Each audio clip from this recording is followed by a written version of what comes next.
Bonjour à tous, je suis très heureux de vous retrouver sur ma chaîne YouTube.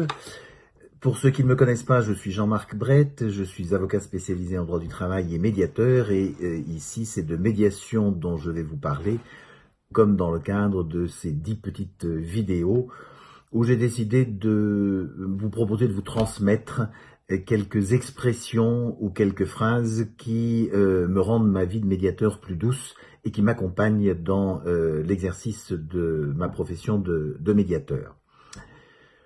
Aujourd'hui, la question c'est comment parvenir à donner de l'empathie lorsque le climat est délétère.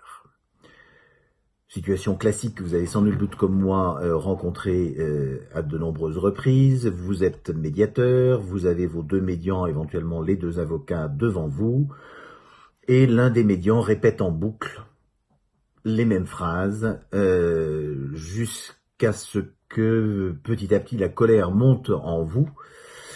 Et alors même qu'il est question de donner dans l'empathie et d'avoir une posture adaptée, une posture juste, vous vous laissez emporter par la colère et vous êtes bien en difficulté pour donner de l'empathie. Donc, comment, dans cette situation, pouvoir et parvenir à quand même donner de l'empathie? J'ai, dans mon expérience, deux propositions qui personnellement m'aident beaucoup et que je vous propose de partager. La première est de me rappeler que, comme le dit Marshall Rosenberg, le père de la communication non violente, dans 80% des cas, je dis bien 80% des cas, lorsqu'une personne nous raconte quelque chose, c'est son besoin d'empathie qu'elle cherche à nourrir. Alors pourquoi c'est utile? C'est utile parce que au moment où, en colère contre ou en colère avec cette situation, je peux avoir tendance à faire la morale à ce médian ou essayer de le convaincre d'être autrement, ou que je peux avoir peut-être tendance à vouloir le conseiller ou le consoler. Me rappeler que dans 80% des cas, c'est d'empathie dont il s'agit. Personnellement, ça m'aide beaucoup parce que ça me permet de me dire à l'intérieur de moi où je retrouve un calme et une posture qui vont me permettre de donner de l'empathie, et c'est ok. Sinon, je fais un break, je demande une pause, mais ça sert à rien de vouloir taper du côté du conseil, de la conviction, de la consolation ou autre. Ça me permet, d'une certaine façon, de recibler la posture juste qu'il faudrait pouvoir adopter.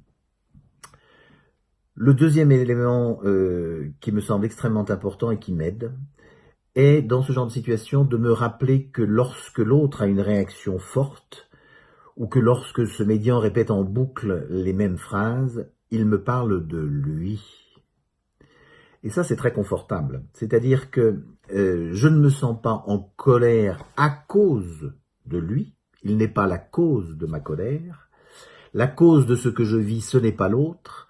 La cause de ce que l'autre vit, ce n'est pas moi. Ce n'est donc pas je me sens en colère parce que toi, médian, tu répètes en boucle cette phrase. C'est plutôt je me sens en colère parce que chez moi, il y a quelque chose qui peut être, je sais pas, un besoin de contribution ou un besoin d'estime de soi qui, à ce moment-là, ne sont pas nourris. Et du coup, ça me donne beaucoup plus d'élan d'aller chez l'autre quand je sais qu'il n'est pas responsable de ma colère et qu'il n'a été qu'un stimulus. Et donc, cette petite phrase « l'autre me parle de lui », personnellement, m'aide beaucoup en ce qu'elle me rappelle que la cause de ce que je vis, ce n'est pas l'autre.